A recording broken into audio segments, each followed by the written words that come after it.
Hey, thank you for checking out the video. I've got a lot to say about this torch from Nitecore, the EX7.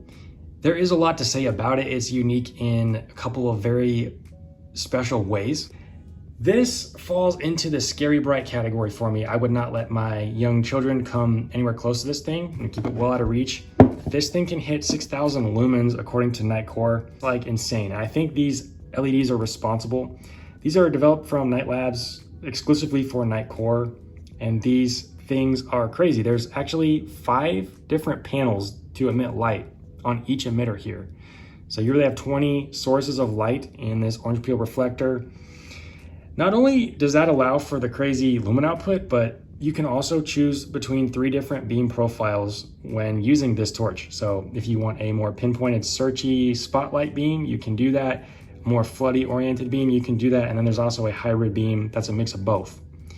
So really crazy, and the whole thing runs on a 21700 sized battery. I'll give you a look at that now. But yeah, this is included with the torch. The base is magnetic, by the way, very tail-standable. The threading is well lubricated and squared, so everything feels awesome. Kind of just rambling in no particular order here, but there's a lot to love about this. Our 5500 milliamp hour capacity here.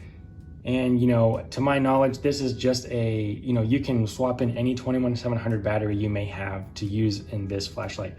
While I've got this open, I will show you, you do have a spring on the inside there toward the head portion and on the tail, suspending that battery, lending itself to good durability, shock-proof rating. And yeah, they give you an extra O-ring and lanyard here. Might as well show that before I forget. You also get a USB type A to C charging cable with this nice cable tie branded by Nitecore. Your user manual, a warnings guide, and a quick start guide as well. So between all those things, really easy to figure this out. On that note, the manual, some manuals I read, most of them are pretty good and easy to understand. The Nitecore manual for this EX7 was exceptionally easy to understand and follow. Really well worded and clear. The user interface is not what I'm used to, but it is very good. Just takes a little bit of adjustment, at least for me personally, to use it, but it is quite good. The overall flashlight, you probably noticed it by now. It's a handsome looking torch. I think it looks great. I like how these panels on the side have been cut, leaving these panels here for the branding. I think that looks really good. Texture here, really well done. A little bit of heat sinks. You have your USB Type-C port here. This panel remains pretty rigid. You can just rotate it out of the way when charging right there. The clip is fixed in place. It will not rotate along a collar. And I like that a lot because even in pitch darkness, when you pick this up, you can index it really easy and find that switch. Partially because of this clip, you already know where that's gonna be. Bezel, I do believe it is steel. It seems different to me than the anodized aluminum body of the flashlight. And I think that looks pretty cool too. Not too aggressive. It won't, not the type that eat a hole in your pants or something like that. And yeah, the general size and weight is what you'd expect from a 21700 flat size flashlight. Very portable, feels good in hand, and you don't have too much of a flare out for the head portion here. It remains a pretty nice diameter throughout. You do have to fit 4 emitters, so there is some tapering that happens, but generally speaking, very portable, and I think it looks fantastic. Clip has very good retention as well. Takes a lot of pressure to lift that, and from both sides. And then yeah, you've got your battery status illuminators. There's 4 little windows, shine your LEDs through right there. And then on this side, 4 windows for your output. So we'll go through the beam shots later, as I mentioned, but yeah, really well done here from Nitecore in my opinion. Okay, user interface, quick and dirty in my own words. Basically from off, you hit the switch, you're gonna turn it on. No surprise there. If you wait longer than a couple seconds and then hit the switch again, it will turn the light off. However, if you turn it on and then immediately hit the switch again, you will begin to ramp up your modes. When you get to the level of output you want, obviously just stop and you're good to go. And then the next time you hit the switch, after more than 3 seconds or so, it will turn the light off. So really you want to get to the level of output you're looking for within seconds of turning it on, which I think makes sense. You want to do that anyways. And then yeah, if you wait, like I said, turn the flashlight off. From off, if you hold down the switch, you will get to a eco or moonlight mode. I think they call it ultra low. Either way, the lowest level of output possible right there from off with the hold of the switch. I think that's intuitive in the modern flashlight market, so I like that a lot. If you want lumen shield, a insane blast of light, perhaps for self-defense purposes, you can double press the switch from on or off and you get a staggering amount of light. And I'm trying my best not to blind you. That actually hurts my eyes in person when I do that, just shining it up at the ceiling. It illuminates the whole room, brighter than my actual lights can do. So a triple click of the switch gets you into strobe mode, and I'm not gonna put you through that or me, but yeah, it is insanely bright if you need strobe. To lock the flashlight out, which is important when you're talking about this many lumens, all you're gonna do is hold the switch down. Once you get through ultra low, keep holding through that, you'll see these blink 3 times. And that's let you know you have just locked out the flashlight. When you click this now, you're gonna get those blinks reminding you you've locked it out. To unlock it, you are going to press and then press and hold. And then you've just unlocked the flashlight. Another way to unlock it would be to unscrew the tail cap, remove the battery, put it back in, and then that kind of resets it. And then if you do want to put this in storage for a prolonged amount of time, you can just cut the battery connection either by unscrewing the tail cap or, using this little pull tab that they, have when this comes from the factory. You can hang on to that, and then that way you don't have as much parasitic drain. After all that talking, you have earned the beam shots. Now, the Nitecore EX7 is going to come in the search or spotlight beam profile from the factory, more than likely.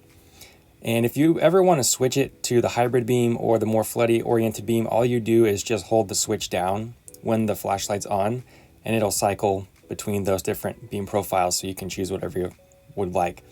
The beam shots we're looking at first are in the searchlight configuration.